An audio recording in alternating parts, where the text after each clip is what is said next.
in the 90s, I actually was working with some orphan ministries in Haiti and India. And so I had firsthand experience with so many orphans and their stories. Like I was actually doing promotional writing for this ministry.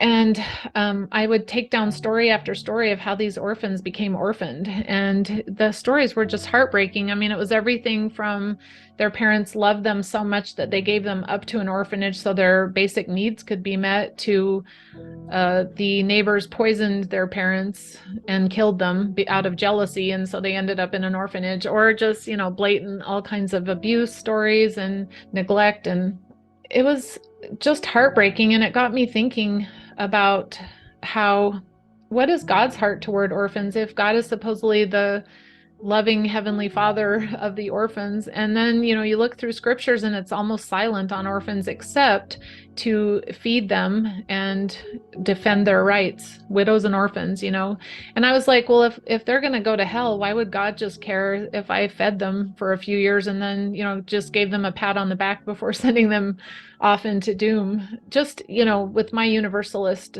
persuasion, I obviously believe that orphans are near and dear to the heart of God. And of course, they deserve the opportunity at a later time to understand what a true loving heavenly parent is like. They're never going to experience that in this life, likely. They've been abandoned and they've been abused. So, how horrible would it be if, God sent them to hell on top of that and they never had a level playing field to choose Jesus in this lifetime?